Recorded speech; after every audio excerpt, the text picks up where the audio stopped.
Disability का meaning क्या, disability कहते किसको हैं और कितने प्रकार की दिव्यांगता होती है, ठीक है, उसके बारे में आज हम एक बार फिर से दोबारा से विस्तारित रूप से पढ़ेंगे। The international classification of functioning disability और हेल्थ, ये ICF का जो है फुल फॉर्म है, ठीक है पूरा।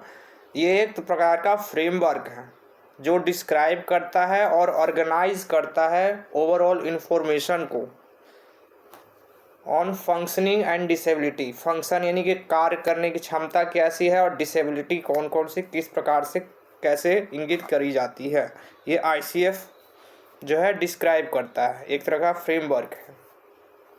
It provides standard language and a conceptual basis for definition and measurement of health and disability. यह एक स्टैंडर्ड लैंग्वेज और सेट करता है ICF, जिसके माध्यम से हम एक कंसेप्चुअल बेस जो है डिफाइन करते हैं और मेज़र करने में सहायक होता है हेल्थ को और डिसेबिलिटी को, ठीक है। अब डिसेबिलिटी के बारे में कहा क्या गया है, तो डिसेबिलिटी होता क्या है, तो डिसेबिलिटी एक अम्ब्रेला टर्म है जिसके अंदर इम्पेयरमेंट, एक्टिविटी लिमिटेशन यानी कार्य करने की क्षमता में लिमिटेशन आना, पार्टिसिपेशन रिस्ट्रिक्शन, किसी भी एक्टिविटी में पार्टिसिपेट करने में रिस्ट्रिक्शन यानी रुकावट, and it denotes the negative aspects of interaction between person health. एक प्रकार का निगेटिव इम्पैक्ट पड़ता है एस्पेक्ट्स जो कोई भी दो लोगों के बीच इंटरेक्शन करने में हेल्थ कंडीशन के कारण, ठीक है। And that individuals contractual factors, कुछ एनवायरमेंटल और पर्सनल फैक्टर्स के कारण भी प्रभाव होता है, ठीक है, डिसेबिलिटीज होती हैं, ठीक है। डिसेबिलिटीज का ये डिसेबिलिटी जो है इसका डेफिनेशन हो गया। अब कुछ इसके कंपोनेंट्स हैं, ठीक है, जो ICF के द्वारा निर्धारित किए गए हैं, जैसे कि बॉडी फंक्शनिंग। बॉडी फंक्शन क्या होता है, तो ये साइकोलॉजिकल फंक्शन होता है ऑफ बॉडी सिस्टम, जैसे कि साइकोलॉजिकल फंक्शन हो गया इसके अंदर। सेकंड है बॉडी का स्ट्रक्चर कैसा है, यानी anatomical parts of the body, जैसे कि ऑर्गन्स हो गया, लिम्स हो गया, और भी जो कंपोनेंट्स हो गए, ये बॉडी स्ट्रक्चर का निर्माण करने में सहायक होती हैं और बॉडी स्ट्रक्चर हमारा कैसा है उसे बताने में इसकी सहायता कर ली जाती है। इम्पेयरमेंट क्या होता है, तो इम्पेयरमेंट जो है वो प्रॉब्लम इन बॉडी फंक्शन या structure such as significant deviation of loss, यानी कि हमारे बॉडी फंक्शन में या हमारी बॉडी स्ट्रक्चर में अगर कोई प्रॉब्लम हो रही है या लॉस हो गया है, हमारा बॉडी फंक्शन या स्ट्रक्चर जो है लॉस हो गया है बॉडी स्ट्रक्चर, तब वो हमारा इम्पेयरमेंट कहलाता है, ठीक है। नेक्स्ट है एक्टिविटी। एक्टिविटी क्या होता है, एग्जीक्यूशन ऑफ टास्क और एक्शन बाय एन इंडिविजुअल, जो हम कार्य करते हैं, एग्जीक्यूट करते हैं या कोई एक्शन करते हैं इंडिविजुअल यानी अकेले, ठीक है, खुद से स्वयं से जो हम कार्य कर सकते हैं उसे एक्टिविटी कहते हैं, ठीक है।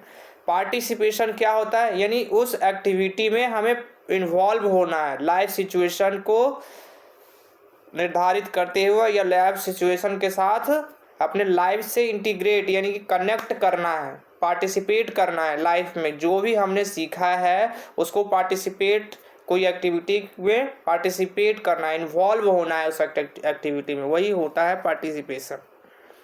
अब एक्टिविटी लिमिटेशन क्या होता है, तो इसमें क्या होगा, कोई भी एक्टिविटीज़ इंडिविजुअल करने में हमें दिक्कतों का सामना करना पड़ेगा, लिमिटेशन आ जाएगी, ठीक है। कोई भी एक्टिविटीज़ जैसे हम स्कूल में करा रहे हैं, मान लो एक्स्ट्रा करिकुलर एक्टिविटीज़ या कोई लर्निंग एक्टिविटीज़ ही है या कोई और भी जैसे स्पोर्ट्स है, गेमिंग है, ठीक है, उसमें हम भाग नहीं ले पाते हैं, लिमिटेशन आ जाती हैं, ठीक है। किसी बच्चे का पैर नहीं है तो वो खेल नहीं सकता है, ठीक है, हाथ नहीं है तो लिख नहीं सकता है, स्पीच नहीं है तो बोल नहीं सकता है, ठीक है, ये लिमिटेशंस आ जाती हैं। पार्टिसिपेशन रिस्ट्रिक्शन क्या होता है? तो प्रॉब्लम्स एंड इंडिविजुअल में experience in involvement in life situation, यानी कि हम अपने लाइफ के सिचुएशंस में इन्वॉल्व जब होते हैं तब जो परेशानियां हमें आती हैं, ठीक है, कोई भी एक्टिविटी में पार्टिसिपेट करने में या भाग लेते हैं तब उसमें रिस्ट्रिक्शन का सामना करना पड़ता है, यानी कि हम उसमें रिस्ट्रिक्टेड हैं, यानी हमें उसमें भाग नहीं लेने दिया जाता है। ये हो गया पार्टिसिपेशन रिस्ट्रिक्शन। किसी भी प्रॉब्लम में हम इन्वॉल्व नहीं हो पाते हैं अगर किसी कारणवश किसी भी सिचुएशन में हम पार्टिसिपेट ना कर पाएँ, तो वो हो गया पार्टिसिपेशन रिस्ट्रिक्शन। अब एनवायरमेंटल फैक्टर कौन कौन से हो गए? जैसे फिजिकल हो गया, सोशल हो गया, एटीट्यूडनल हो गया एनवायरमेंट, ठीक है, ये सभी जो है। साथ ही साथ people live and conduct their lives and there are either barrier और facilitator of the persons functions, ठीक है, पर्सन्स के फंक्शन में एक फैसिलिटेटर्स के रूप में या बैरियर्स आ जाती हैं, या फैसिलिटेटर्स के रूप में हम कार्य करते हैं, यानी कि सहायक के रूप में कार्य करते हैं। अब ICF जो है उन्होंने हेल्थ कंडीशन के बारे में बताया, जैसे 2 प्रकार की हैं। हेल्थ कंडीशन में डिसऑर्डर और डिजीज़ दोनों आ जाती हैं। अब इसमें बॉडी फंक्शन एंड स्ट्रक्चर को ध्यान में रखा जाता है। जब बॉडी फंक्शन एंड स्ट्रक्चर कार्य करेगा तभी हम कोई एक्टिविटीज़ कर पाएंगे, और जब हम कोई एक्टिविटीज़ कर सकते हैं तब हम जाकर के उस एक्टिविटी में इन्वॉल्व होते हैं, यानी पार्टिसिपेट करते हैं, ठीक है। अब मान लीजिए बॉडी फंक्शन या एक्टिविटी या पार्टिसिपेशन, इन तीनों फील्ड में जो है परेशानियों का सामना करना पड़ रहा है अगर किसी व्यक्ति को या किसी बच्चे को, तब उसके 2 कारण हो सकते हैं। एक एनवायरमेंटल फैक्टर हो सकता है, दूसरा पर्सनल फैक्टर हो सकता है, ठीक है। 2 प्रकार के फैक्टर्स होते हैं। अब UDID कार्ड होता क्या है? यूनिक डिसेबिलिटी आइडेंटिटी कार्ड होता है, जो कि 3 लेवल पे बनाया जाता है, 3 लेवल्स पे बनाया जाता है, 3 ट्राई कलर्स पे बनाया जाता है, और यह निर्धारित होता है सिवियरिटी लेवल ऑफ डिसेबिलिटी कि एक व्यक्ति या बच्चे की सिवियरिटी लेवल कितनी है डिसेबिलिटी में। बेंचमार्क डिसेबिलिटी में हमने पढ़ा था कम से कम 40% डिसेबिलिटी जिसका होता है वो बेंचमार्क डिसेबिलिटी के अंदर आता है व्यक्ति या बच्चा, ठीक है। अब वाइट कार्ड किसे दिया जाता है? जिनका परसेंटेज 40% से बिलो होता है, ठीक है, उनको वाइट कार्ड प्रोवाइड कराया जाता है। येलो कार्ड क्या होता है? तो जिन व्यक्ति या बच्चों का डिसेबिलिटी 40% से अबव है और 79% से नीचे है, ठीक है, यानी 40% और 79% के बीच में अगर किसी का है तो उनको येलो कार्ड प्रोवाइड कराया जाता है। और ब्लू कार्ड प्राय किसको मिलेगा? जिनका 80% या 80% से अबव डिसेबिलिटी काउंट होता है, ठीक है। अब इनमें भी 2 प्रकार के होते हैं, एक टेम्पररी बनता है और एक परमानेंट डिसेबिलिटी कार्ड या डिसेबिलिटी सर्टिफिकेट बनता है, ठीक है। टेम्पररी कार्ड जो है वो हर 5 साल में रिन्यू करने के लिए होता है, ठीक है, और परमानेंट जो लाइफ लॉन्ग होगा, ठीक है, वो 18 ईयर्स के बाद जो अगर किसी बच्चे का सर्टिफिकेट बनता है डिसेबिलिटी सर्टिफिकेट तो वो परमानेंट सर्टिफिकेट बनेगा। अब अगर 40 ईयर्स से कम है अगर एज आयु जो है बच्चे की या व्यक्ति की, जो बच्चे की जो आयु है अगर कम है 18 ईयर्स से कम है तो टेम्पररी कार्ड इशू करा जाता है, ठीक है।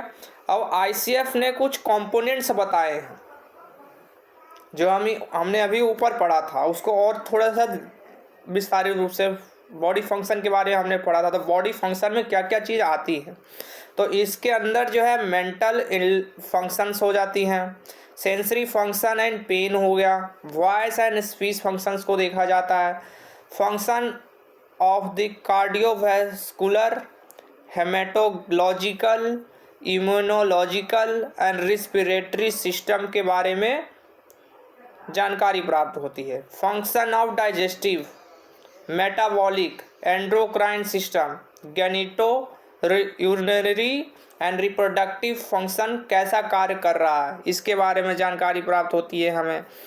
Neuro musculoskeletal and movement related functions आ जाती हैं।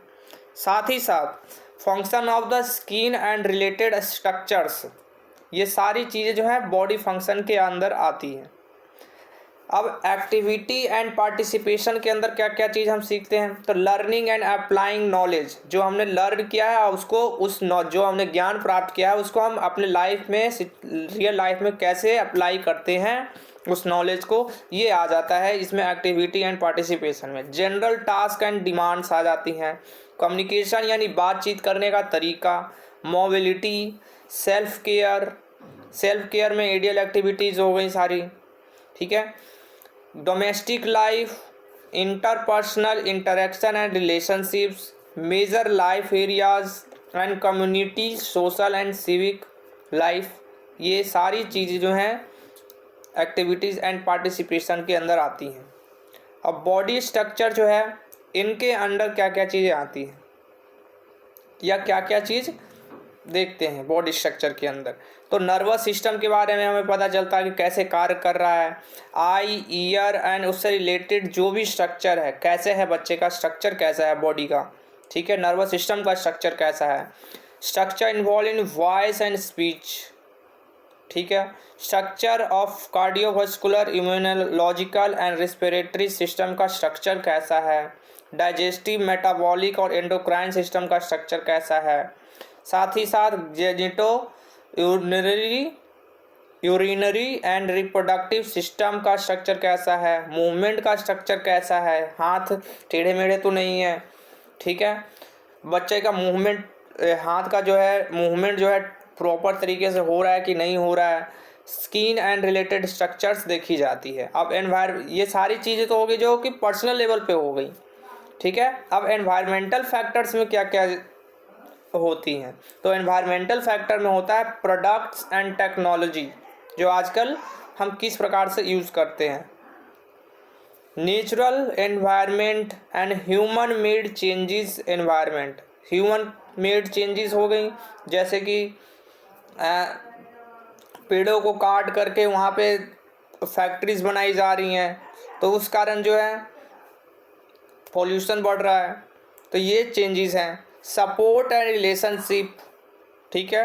एटीट्यूड्स, क्या क्या सर्विसेज प्रोवाइड करानी है, सिस्टम्स कैसा है और पॉलिसीज़ क्या क्या बनाई गई हैं, एक्ट क्या क्या बनाया गया है, ये एनवायरमेंटल फैक्टर के अंदर आता है। अब पढ़ते हैं टाइप ऑफ डिसेबिलिटीज़ के बारे में जानकारी कुछ प्राप्त करते हैं।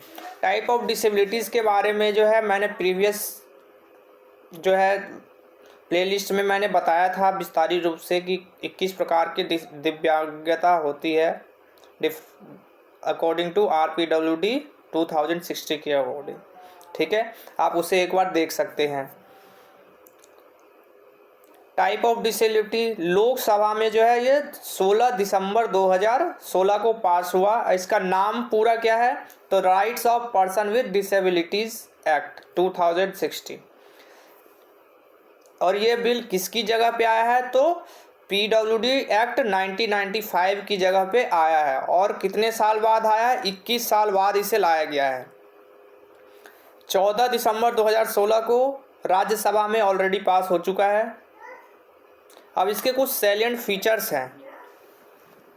क्या क्या फीचर्स हैं, तो disability has been defined based on an evolving and dynamic concept, एक प्रकार का डायनामिक कॉन्सेप्ट है डिसेबिलिटी, जिसके अंतर्गत पहले डिसेबिलिटीज़ की टाइप्स थी 7, ठीक है। 7 प्रकार की दिव्यांगता थी PWD एक्ट 1995 के अंदर, जिसको अब बढ़ा करके 2016 में 21 प्रकार की कर दी गई है। और सेंट्रल गवर्नमेंट जो है उसको पावर दिया गया है। एंड ऐड मोर डिसेबिलिटीज़, यानी 21 के अलावा भी अगर कोई डिसेबिलिटीज़, इन 21 के अलावा भी अगर कोई डिसेबिलिटीज़ है तो उसे ऐड ऑन कर सकती है, सेंट्रल गवर्नमेंट को पावर दी गई है। अब कौन कौन से डिसेबिलिटीज़ हैं, तो ब्लाइंडनेस हो गया, लो विज़न, ये आइस, ये विजुअल इम्पेयर्ड से संबंधित है। Leprosy cured person, hearing impairment में डेफ और हार्ड ऑफ हियरिंग दोनों आता है। Locomotor disability, dwarfism, intellectual disability, mental illness, ASD यानी ऑटिज्म स्पेक्ट्रम डिसऑर्डर, CP यानी सेरेब्रल पाल्सी, MD यानी मस्कुलर डिस्ट्रॉफी, CNC यानी क्रोनिक न्यूरोलॉजिकल कंडीशंस, SLD यानी स्पेसिफिक लर्निंग डिसेबिलिटीज़, MS यानी मस्कुलर स्क्लेरोसिस, SLD यानी स्पीच एंड लैंग्वेज डिसेबिलिटी, ठीक है। Thalassaemia, haemophilia, sickle cell disease, ये तीनों जो है ब्लड डिसऑर्डर हैं। मल्टीपल डिसेबिलिटीज़ में deaf blindness, acid attack victims और पार्किंसन डिजीज़, ये 21 प्रकार की दिव्यांगताओं के बारे में या डिसेबिलिटीज़ के बारे में बताया गया है। इसका सेकंड फीचर्स क्या है, speech and language disability and specific learning disability have been added for the first time. इन दोनों स्पीच एंड लैंग्वेज डिसेबिलिटी को और SLD को जो है फर्स्ट टाइम जो है ऐड किया गया है इस डिसेबिलिटी के अंदर। एसिड अटैक विक्टिम्स हैव भी इंक्लूडेड, इनको भी इंक्लूड किया गया है। और कौन कौन सी डिसेबिलिटीज इंक्लूड करी गई हैं, dwarfism, muscular dystrophy has been indicated as a separate class और स्पेसिफाइड डिसेबिलिटीज, स्पेसिफाइड करी गई हैं सेपरेट क्लासेस के रूप में। New category of disability also include 3 blood disorder, जैसे बताया था अभी थैलेसीमिया, हेमोफीलिया और सिकल सेल डिजीज़ के बारे में 3 ब्लड डिसऑर्डर्स के बारे में एक न्यू कैटेगरीज बनाई गई अलग अलग। इन एडिशन, इसके अलावा government has been authorise to notify any other category of specified disabilities. Government जो है कोई और अगर किसी प्रकार की दिव्यांगता सामने आती है तो गवर्नमेंट जो है उसे ऑथराइज्ड कर सकती है, ठीक है, उसे स्पेसिफाइड कर सकती है अदर डिसेबिलिटीज़ के। साथ ही साथ responsibility has been cast upon the appropriate government to take effective measure to ensure the persons with disability enjoy the rights equal with others, ठीक है। रिस्पॉन्सिबिलिटी प्रोवाइड कराई गई है गवर्नमेंट को कि वो ध्यान रखे कि सभी जितने भी पर्सन्स विद डिसेबिलिटीज़ हैं उनको इक्वल राइट्स मिल रहे हैं, सभी जो बाकी और लोग हैं, पीपल्स हैं, समान अधिकार सभी को मिल रहा है या नहीं मिल रहा है, इसका ध्यान रखना रिस्पॉन्सिबिलिटी जो है गवर्नमेंट के अंदर रखी गई। साथ ही साथ एडिशनल बेनिफिट्स भी हमें रिजर्वेशन के तौर पे हायर एजुकेशन में, गवर्नमेंट जॉब में, रिजर्वेशन एलोकेशन लैंड में, पॉवर्टी एलिवेशन स्कीम्स के अंदर जो है हमें प्रोवाइड कराई गई and has been provided for person with benchmark disability and high support needs को भी यह बेनिफिट्स या रिजर्वेशन कह सकते हैं प्रोवाइड कराई गई है।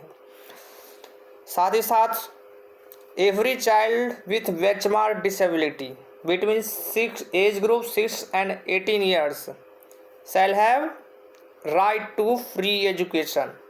इसके अंदर पहले क्या था, 14 साल तक के बच्चों तक जो था फ्री एजुकेशन दिया जाता था, लेकिन अब क्या कर दिया गया 2016 में 6 से 18 वर्ष तक के जितने भी बच्चे हैं सभी को फ्री एजुकेशन प्रोवाइड कराई जाएगी। Government funded educational institute, government जो है फंड देगी एजुकेशनल इंस्टीट्यूट को, ठीक है, जो रिकॉग्नाइज्ड इंस्टीट्यूशन होगी जो प्रोवाइड कराएंगी इंक्लूसिव एजुकेशन, किनको, चिल्ड्रन विद डिसेबिलिटीज़ को, ठीक है। साथ ही साथ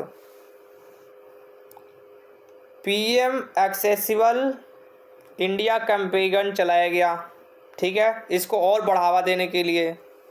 stress has been given to ensure accessibility in public buildings both private and government in prescribed time frame के अनुसार इनको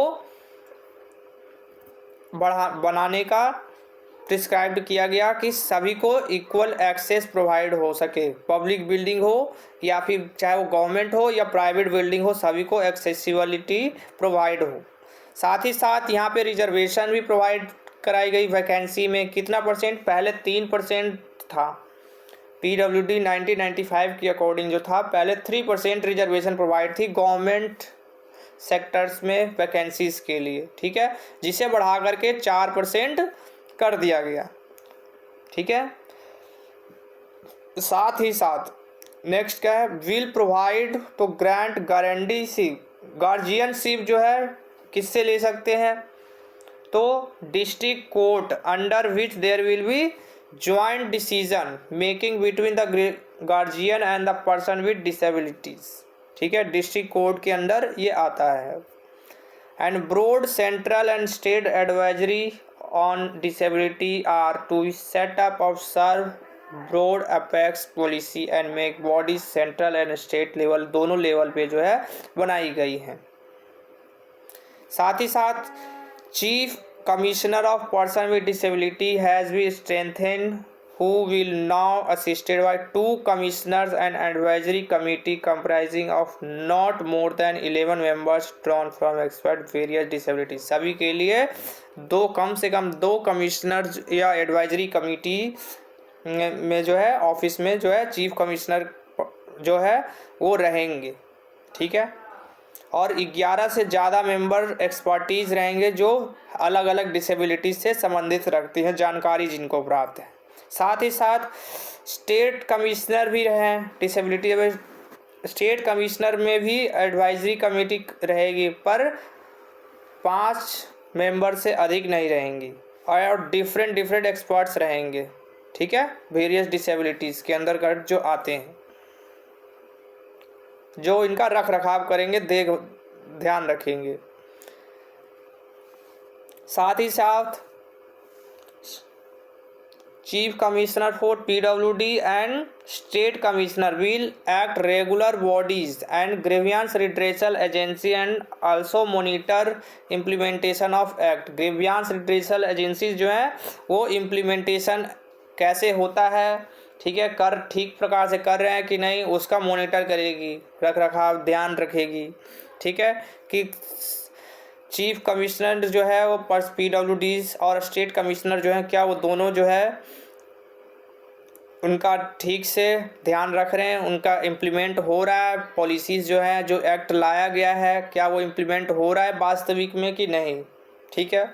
district level committee will is constituted by state government and address local concern with PWDs and detail constitutions functions बताई गई हैं detail में कि constitution कैसे function करता है और कमिटीज़ को क्या क्या प्रिस्क्राइब्ड करी जाएगी स्टेट गवर्नमेंट के रूल्स के हिसाब से कैसे बनेंगे। Creation of national and state fund बनाया गया फाइनेंशियल सपोर्ट के लिए, किसके लिए, तो PWDs लोगों के लिए। And existing national fund for PWDs and trust fund empowerment of person with disabilities submitted with the national fund के रूप में किसको, ट्रस्ट फंड ऑफ EPWDs को बनाया गया।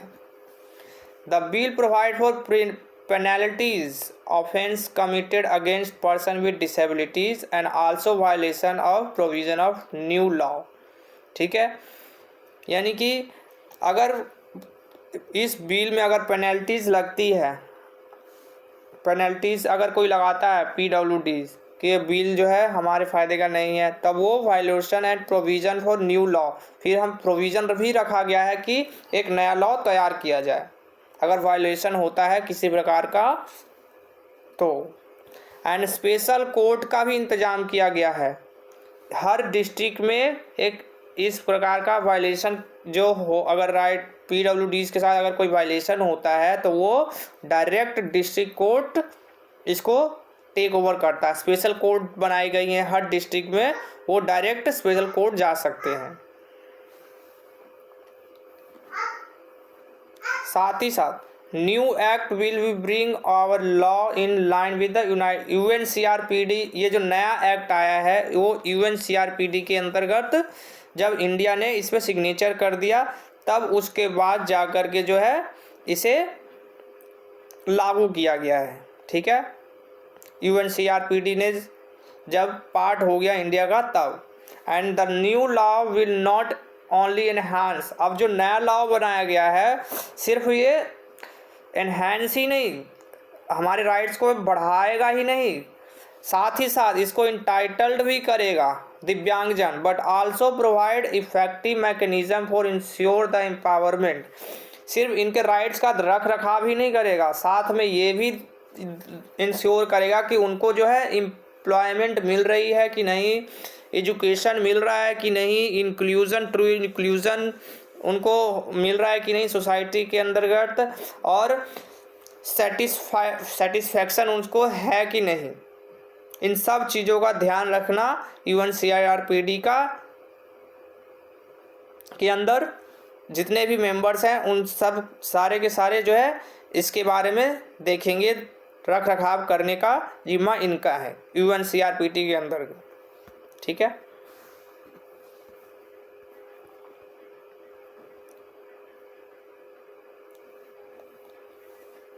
Thank you very much. Video अच्छी लगे हो तो लाइक, शेयर और सब्सक्राइब जरूर करो, चैनल को सब्सक्राइब जरूर करें ताकि लेटेस्ट अपडेट्स मिलती रहें। Thank you.